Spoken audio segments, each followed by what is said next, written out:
Welcome to SportsBeat KC, the Kansas City Star's daily sports podcast. It's Wednesday, September 8th, and I'm Blair Kirkland. The football programs at Kansas State and Kansas have a bounce in their step this week. The teams were winners in their first games. The Wildcats impressively so, pounding Stanford. The Jayhawks, after last year's winless season, any victory would suffice, and KU got one over South Dakota. The next task is daunting, however, as Kansas travels to number 17 Coastal Carolina on Friday. On today's show, we discuss the happy results with beat writers Jesse Newell and Kellis Robinett, and ask if the opening weekend results change the outlook for the teams that they cover. And also, since we're talking Big 12, we have to talk realignment. So let's get started with Jesse Newell on KU, and after a break, we'll hear from Kellis Robinett. We're talking with Jesse Newell, beat writer for the undefeated Kansas Jayhawks. They take a 1-0 record to Coastal Carolina on Friday. Of course, this was a team that went 0-9 last year. What was the last time KU was 1-0? Was 2 years ago? I can't remember.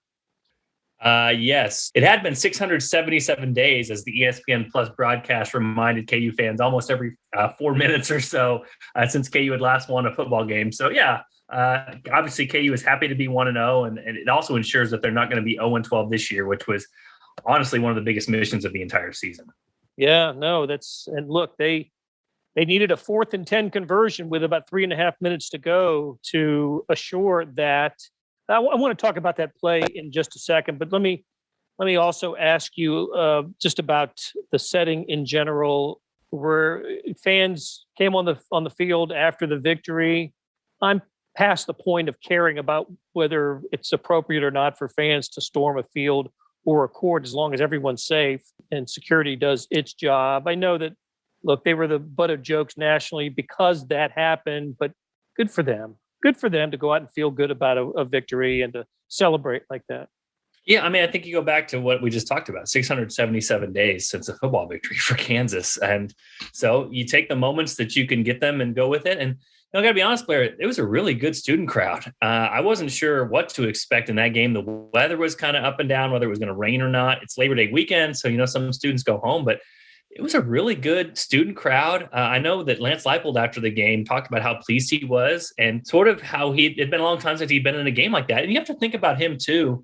And these sort of new experiences through his eyes, because, he coached Wisconsin Whitewater for a long time and won national titles with them, but it's not like they're going to pack a 50,000 seat stadium there. And Buffalo, same way. I mean, they had success there, but in your best games, you're going to draw, in the tens of thousands of fans. So for them to have 26,000, to have a student body that was into the game, stayed to the end, which has been a problem for KU in the past. I mean, yeah, absolutely. And you're right with the safety thing. I mean, I think that's most important. And when those fans stream on the field, when those students stream on the field, it's mostly just happy. They just want to find somebody to take a selfie with and cheer on and be happy about a football game for once in a while. And it's not as much the go to the other team and start, ragging on them or abusing them, that sort of thing. So, yeah, a lot of people were very happy on Friday night that Kansas got the victory. And I agree with you. They did have the goalposts covered like Fort Knox with their security. So those things did not come down, but everything else was pretty much in good order. And, whether people understand the circumstance at Kansas or not, like,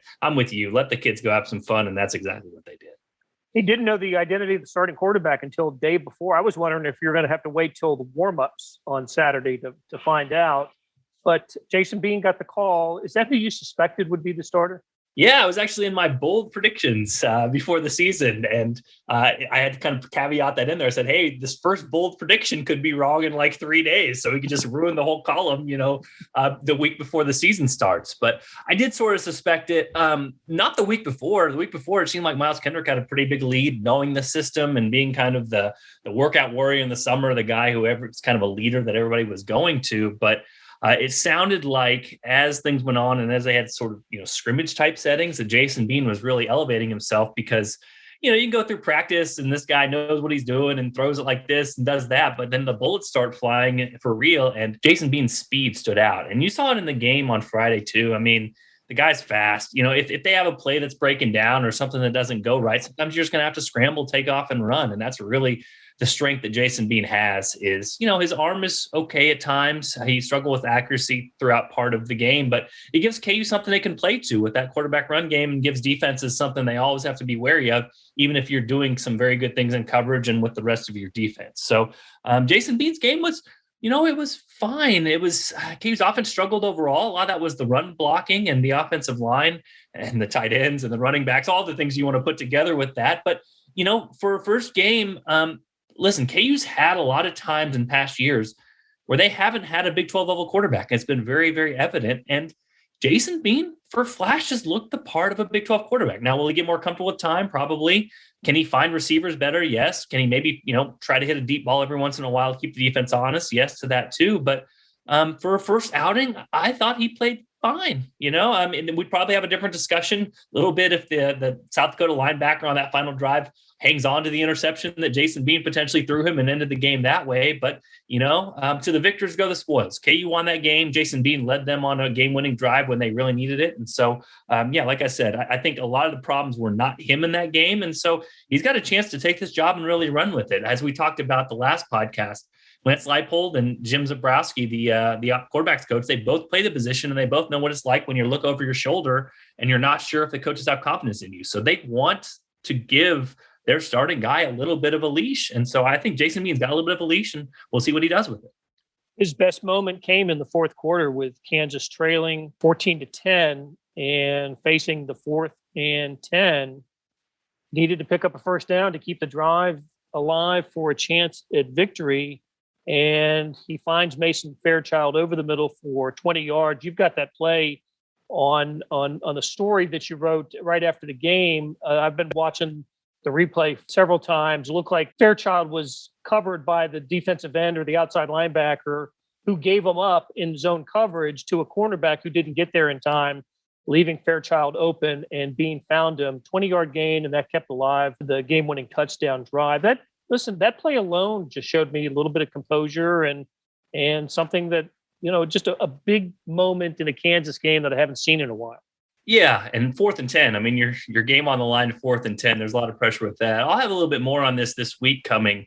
It's a sort of fascinating play because I wanted to give credit where it was due here. The ESPN Plus announcer, he was a former K-State player, and watching the replay, he was all over this, basically talking about the zone coverage that South Dakota was using and basically saying Jason Bean has to find his tight end in the seam. He said it before the play. He said it before the 4th end. He said he's got to find his tight end in the seam because that's the opening with his particular defense. And if he doesn't make him pay, then that's going to be kind of a real problem for Kansas just because that's really the opening of what it was. Barrett Brooks was the analyst. Yeah. I thought he did a great job of diagnosing this. But, like I said, we'll have more on this later in the week. But what's fascinating about that one is you can go back. I asked Jason Bean about this today, actually. And Mason Fairchild, the tight end who caught that pass, he had mentioned after the game that he was wide open on the same play earlier in the game and was kind of waving his arms, and Jason Bean didn't get it to him. I asked Jason Bean about it, and he said, yeah, that was the only sack of the game where he didn't trust his linemen, didn't trust his blockers in front of him. And it was a 3rd and 8 earlier then, and it was KU's only sack of the game. So it's funny, you go back to the ESPN Plus broadcast, and Jason Bean comes to the sideline for the punt, and Zabrowski is just in his ear, his quarterback's coach, just basically saying, basically saying, hey, your tight end was wide open. You got to throw it to him. Something else interesting about that as well, if you look really closely, Velton Gardner, who's KU's smaller running back, picked up a blitz. He kind of went low on the guy, got a piece of him.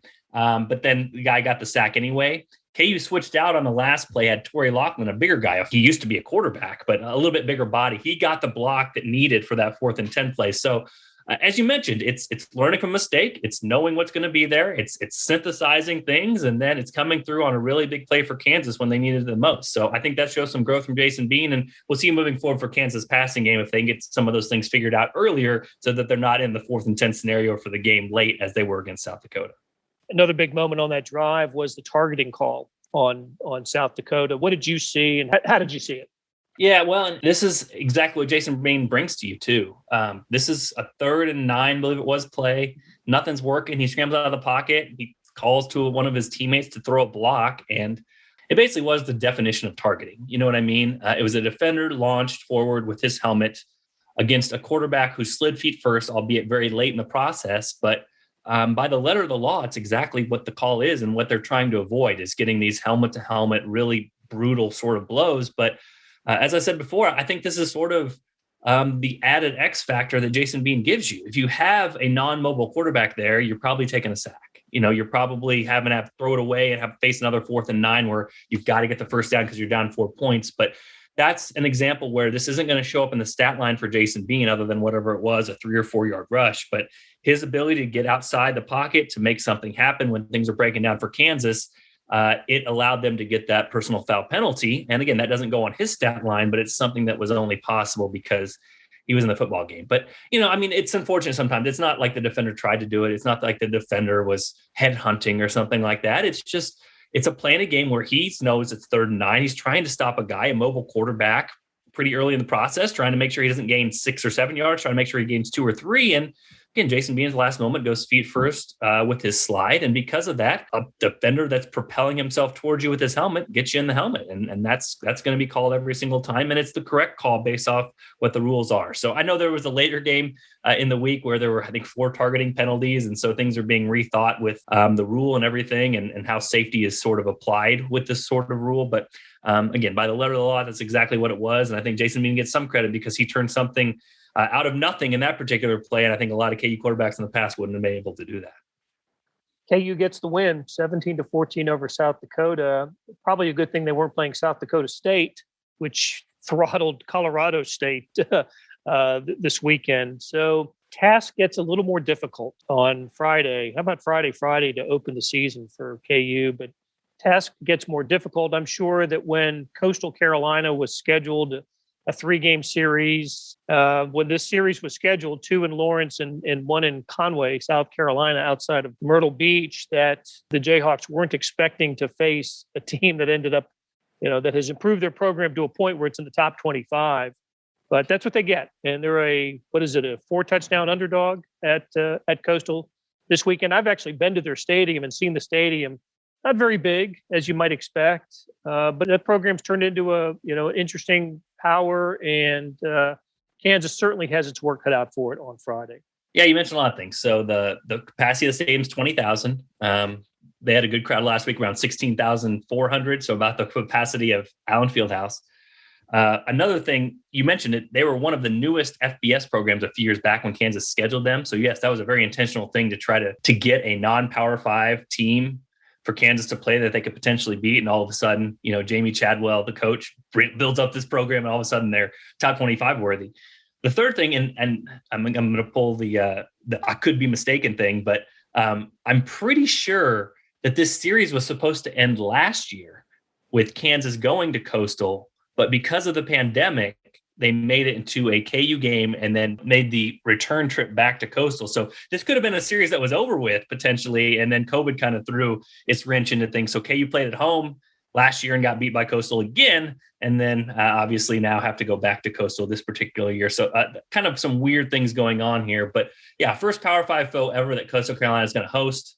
So they're going to be ready. They've already called the game a whiteout. This is sort of their moment on ESPN2 national television. And you're right. It's KU worked backwards from this. I know some people have asked me about this, but the Coastal game was the first Friday game for KU to sign up for. So it would be on national television. Coastal wanted all those sorts of things. So then KU went to South Dakota after that and said, hey, would you mind playing the opener on Friday so that Kansas could have a full week to prepare for its game against Coastal? Now, Coastal even played on Thursday the week before, so they have actually an extra day to prepare for this game than Kansas does. But yeah, they have a really tricky offense, like a triple option RPO craziness. Grayson McCall, their quarterback, is listed on Heisman lists, has been really great and efficient in their offense.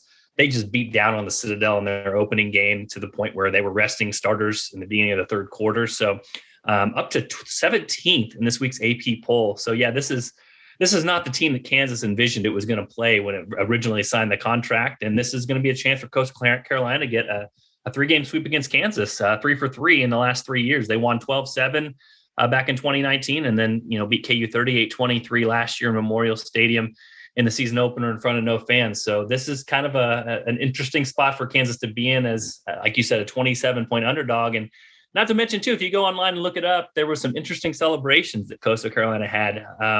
They had a KU Jayhawk piñata in the visiting locker room one year that they beheaded after one of the victories. And so they do some quirky stuff and some crazy things. But again, when you win like they do and the program that they built up, for them to be 27-point favorites against a Big 12 opponent, that's saying something, even if it is Kansas and even if it is, Lance Leipold's first year trying to get things turned around. Yeah, I remember the piñata. I think it was after the first victory in the series. It's pretty funny, actually.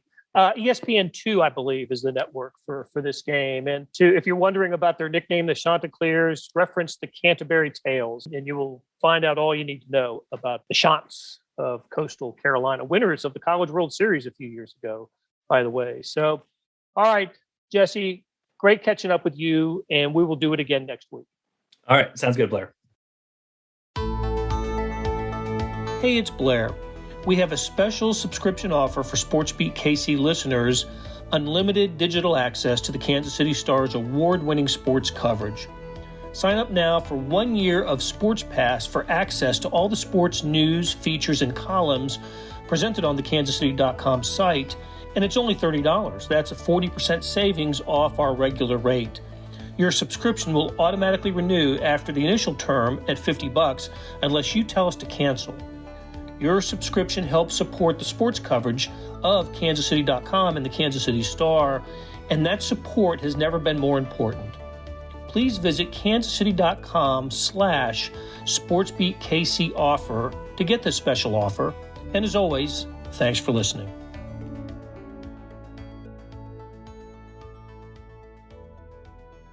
Kellis Robinett joins us. The Wildcats coming off, I think, a pretty impressive 24-7 victory over Stanford in Arlington, Texas. I don't know what you were expecting, Kellis. It was, the line called it essentially a toss-up game, but that game was anything but a toss-up. I was really impressed with the Wildcats.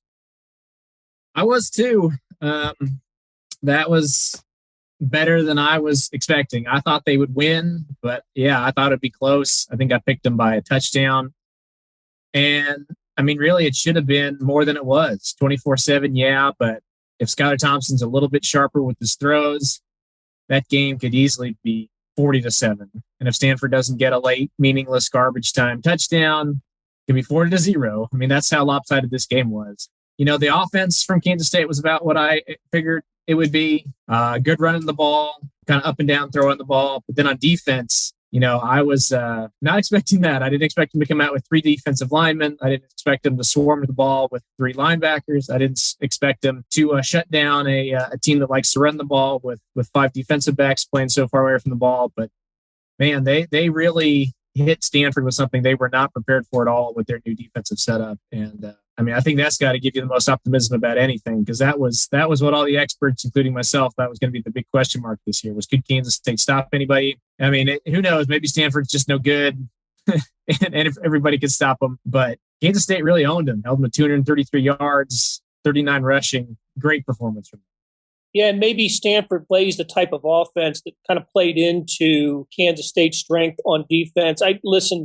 Both teams had an opportunity to scout their opponent for months, and it looks like Kansas State just took full advantage of that and understood the importance of making a good first impression. This was Kansas State's home game. We noticed that from the way the end zones were painted. At the beginning, K-State gave up the date in Manhattan to play this game in Arlington. Boy, they called the crowd, 29,000, but it sounded like it was more just because of all the Kansas State fans in attendance, and they had plenty of reason to make noise. So do you think this is the defensive effort we can see from Kansas State going forward? I mean, I suspect they will have success this week against Southern Illinois, but if this is what we're looking at defensively from the Wildcats, it might be time to recalibrate what we think about this team. It really might, and I agree with you. It did sound louder than 30,000 fans in there. I don't know if it's the acoustics or what, or maybe K-State fans loosened up their vocal cords with some liquid courage before the game. But, man, they were loud in there, and it felt like, Bill Snyder Family Stadium South. just focusing on the defense, I think if there's anything that makes you think, boy, I need to add another win or two on to what I was expecting preseason, it's that. They had mentioned they were going to use some 3-down formations this season, but nothing like that where they'd be doing 90% of a game, just rotating in and out, just totally overwhelming an opponent. I mean, they legitimately looked fast. They looked faster than last year. They tackled better than last year. I don't want to totally overreact because I do think they caught Stanford completely off guard. Stanford had 2 brand new quarterbacks, and neither one of them looked good at all. Guys were running open against this defense. Nobody could just hit them. It's not like they were the 85 Bears. They're a heck of a lot better than the 2020 K-State Wildcats, but they're not the 85 Bears. I want to wait and see a little bit before I overreact too wildly. But I'm over to overreact a little bit. I've had them pegged as a 7-5 team. I think if this is the defense they're going to bring every week, even if they can come close to what they had, you could maybe think 8, maybe even 9 if things break right. Well, speaking of catching Stanford off guard, the Deuce Vaughn touchdown run on 3rd and 13, that looked like the parting of the sea. What a blown defense that was to look at 3rd and 13. You're expecting Skylar Thompson to drop back and fling it. And credit Kansas State for a great play call there. But, man, 59 yards up the gut on 3rd and 13 to the end zone. Some bad defense, too. And the funny thing about that was Chris Kleiman said when he heard the call come over the, his speakers there, middle handoff to running back on 3rd and 13, he said his first thought was, okay, this could be a touchdown. Which to me it sounds crazy. You're handing the ball off to a guy on 3rd and 13 and not only even bouncing the outside, run it up the gut. But yeah, they saw something. They knew exactly, time and situation. They wanted to run that play at some point during the game on a 3rd and long, and they thought it would work. And boy, did it ever. The hole that the offensive line opened up, the line of scrimmage, was unlike anything I'd really seen. You could drive a truck through that. One safety to beat. They didn't have a whole lot of other good third and long calls throughout the game, but that one was pretty special. And I think that's another positive sign because this offense, when it's really humming, it can pass, but it's built around the run. It's a run-oriented system. They want to give it to Deuce as much as possible. And if you can just do a simple handoff, HB dive on 3rd and 13 and score on it, you're doing things right. I wasn't going to bust Skylar Thompson for that interception that he threw. I thought the Stanford guy made a heck of a play on that pick in the end zone. What did you think about Skylar's performance? There was some rust to shake off here, wasn't there? And look, he found the end zone. That was the Skylar Thompson I'm used to seeing on the option keeper. Well, I would rate it as good and bad, right down the middle. I don't want to be too hard on him because it was his first game back in almost a year, but he didn't look great throwing the ball. I haven't looked up the exact stats, but he was 9 of 14, and I think one of them was a drop from his tight end, but the other 4 incompletions, I think, were all passes downfield over 20 yards where he just didn't put the ball in the right place. The interception you mentioned there, that was a play he checked into. He said today that the reason he did that was because it was a one-on-one matchup. He really thought it was going to be open in the end zone. Stanford reacted a little bit differently. The receiver admitted, too, he kind of screwed up a little bit. So just kind of a blown opportunity there. I won't eat his lunch for that. I think if you're going to be aggressive, if you're going to throw a pick, might as well do it in the end zone at the end of a drive rather than like backed up or something where it really hurts you. And he came back and made up for it later. I would say the bad was just he seemed a little bit hesitant to throw, maybe a little bit too reliant on his legs. And again, 9 of 14, 144 yards, no touchdowns, interception. Clearly not a great day throwing the ball, but you're right. He is a touchdown scoring machine in the red zone. And I don't know what it is about this offense that suits the QB run game so well in the red zone. But it's their bread and butter. They give it to him on a 6-yard keeper. He scores, bulldozes a guy in the end zone. They give it to him again later in the game. He scores effortlessly. You can't just judge him based on his passing stats. You have to factor that stuff in too. So at the end of the day, 2 rushing touchdowns makes it seem a little bit better. All right, Kellis, you and I are AP Top 25 voters. And by this morning, we had to have our ballots in. I have not seen yours. I know you posted something, but I just didn't get a chance to access it today. Did you consider putting Kansas State in the top 25? I considered it. I didn't actually pull the trigger. Actually mention them in like my kind of next 5 out category. I'm just a little, Stanford just looked very bad. I was not impressed with them at all in this game. Now, if K-State wins their next game, they beat Nevada, they go 3-0. Stanford looks a little bit better later on, then I'll give them total credit. They just made Stanford look bad. I'll start voting them in. Right now, though, I'm just, especially with how the Pac-12 North looked in week 1, going 1-5. I'm just not. I mean, Montana won at Washington. I don't want to rank every team just because they beat a Pac-12 North team just yet. But they're on my radar. I'm definitely considering them moving forward. Yeah, I have Kansas State in my 26 through 30. When I do my ballot, I try to do 30 to 32 teams every week, and that way, when teams in the final 5 lose, you kind of know who you can bump up. And I've got Kansas State in a position to get into the poll with a little more success. So, okay, Kellis, we cannot have a conversation without talking Big 12 realignment. That's right. It is expansion. Yes, and that's what it is now. It's expansion. It's not contraction. It's expansion, with the news that invitations soon will go out to Brigham Young, Houston, Cincinnati, and Central Florida. What do we know about timetable? We don't know anything for sure because school officials haven't said anything. What's a good guess, assuming the 4 schools accept an invitation? Could they be in a conference with Texas and Oklahoma for a year or 2? Are we looking at maybe a 14-team Big 12 for next year? Or are we looking at a longer process to get these teams in and to get Texas and OU out? Me personally, I don't think you'll see Texas and Oklahoma rubbing shoulders with any of these new 4 schools coming.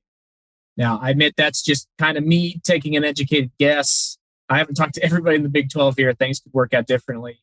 But I think that the new schools will come in time to play in 2023, that athletic season, and Texas and Oklahoma will figure out a way to get to the SEC by then. So you would have basically 2 more years of the current Big 12 at 10, then you'd move to 12, and that's what it would be. Is there a chance they go to 14 before they go to 12? Yes, but I think the second they add these schools, I think that's going to weaken the Big 12's case against Texas and Oklahoma. You can't really have a conference poaching another team's schools and saying, we want you in right now. And then at the same time saying, no, you 2 can't leave to another conference over our dead body. Are you leaving? I think that will be enough to broker an agreement, some kind of out-of-court settlement here. They'll still have to pay a lot of money. They'll leave. I think that's what happens. The only way it wouldn't is just if Texas and Oklahoma say, you know what, there's no big advantage in us rushing. We don't want to pay $100 million each right now. We'll just stick it out and do this and save a little bit of cash. If that happens, then yes, I could see 14 teams. But I think it's more likely we just see 2 teams leave and 4 teams come in. How about 14 teams without Texas and Oklahoma eventually? Eventually? I mean, maybe. The problem there is just once you start getting into that territory, is there enough pie in each slice to make everybody happy, right? Yep. I think 12 is a good solid number because they're already going to be taking less money than they were previously. You're looking at maybe going from, what do we think, $40 million revenue per year from the conference down to maybe 25, something in that category. I think they would take 25 in a heartbeat. I think they would too. And that's probably being generous on my count. Maybe it's a little bit lower. But to add 2 more schools on top of the ones they're bringing in and retain that value or increase it, I think would be a little challenging. And I don't see any slam dunk candidates beyond this if you were going to do it. We both heard Navy would be a school they'd look at, maybe Colorado State, Boise State, something like that. Memphis. Yeah, I just don't know that there's enough meat on those bones to make it work. But if somebody comes in and says, hey, it is a good idea, you should do it, then I think they will. It just, for me, there's just a big drop off between the 4 they're looking at right now and everybody else. And I think that's why they're so quick to just go ahead and get this out of the way, because they know these are the 4 schools that should be in. I saw that you took a stab at divisions. Yes. How would you align these dozen? Well, I personally like old versus new, just so that all the schools that are in the conference now can, be happy competing against the rivals they've had for a long time. So selfishly, I would argue KU, K-State, Iowa State, Oklahoma State, Baylor. I think that's all 6 there. All the 6 original Big 8, Big 12. I would put them in one division, and then the others, you take West Virginia and TCU, combine them with BYU, Houston, Cincinnati, Central Florida. That way you got 2 Texas schools in each division, old rivalries. Everyone else can make new rivalries. I think that would be the funnest way for fans. But again, that's just kind of my own bias. I think more likely they would take the Texas schools and Oklahoma State and then put maybe Central Florida or BYU with them and then branch everybody else in a new North-South division. And I think that's what you suggested. Yeah, but I like the idea of the old versus new. And I think you could do the divisions for football only, and then just be sensible about basketball and keeping rivalries together. The way the SEC does it in basketball, it's a 14-team league, but some teams they've got permanent double round robin opponents. I think there's no way Kansas State in basketball shouldn't play twice every year, at least, and Iowa State with K-State and KU, that sort of thing. Right. Looks like there'll be time to work it all out, though. Yeah, and you're definitely going to want Cincinnati and West Virginia in the same division, no matter what. Yep, that's good. That's the hard thing with divisions, right? I mean, even when we had it back in the original Big 12, by the end, people really complained that the Big 12 South was so much better than the North, and it needed to be reworked. So that will be a little tricky, and that has been the one blessing that the 10-team league has given us: the round robin in football, the double round robin in basketball. It's the truest way to crown a champion. One true champion. That's the Big 12, baby. All right, Kellis, we'll spend more time talking about realignment as the weeks progress. And, of course, we will be talking Kansas State regularly. Thanks, Kellis. That'll do it for today. Thanks to our SportsBeat KC production staff of Beth Welsh, Monty Davis, Jeff Rosen, Chris Fickett, and Savannah Smith. A tip of the cap to Jesse Newell and Kellis Robinett for coming by and talking college football. Links to their stories can be found in the show notes and on kansascity.com. Hey, we got another deal for you. You can subscribe to Sports Pass for 99 cents a month. That's right, 99 pennies a month. Sports Pass is the online version of the Star Sports section. You get all the stories that appear in the print editions of the Star, plus additional stories that appear only on the website, and of course, they appear first on kansascity.com. After 3 months, it auto-renews at $5.99 a month, unless you cancel. And it's a great time to subscribe. Read about what's going on with the Chiefs, the Royals, the colleges, the soccer teams, and more. How do you get it? Go to kansascity.com/SportsPass2020. That's kansascity.com/SportsPass2020. And hey, I wanted to call your attention to something new. Maybe you know about the Star's e-edition. That's a replica of the printed newspaper on your screen that comes with your digital subscription. Now there is an updated sports section produced separately that goes along with it. When you open the e-edition, there's a box in the upper right-hand corner. Click on that, and you can access a sports page. It includes the evening news like Royals coverage and all the baseball games. However you get the Star, I want to thank you because you are supporting the best sports and news coverage in Kansas City and helping us produce programs like SportsBeat KC. Thanks for listening, and we'll be back on Thursday with another episode.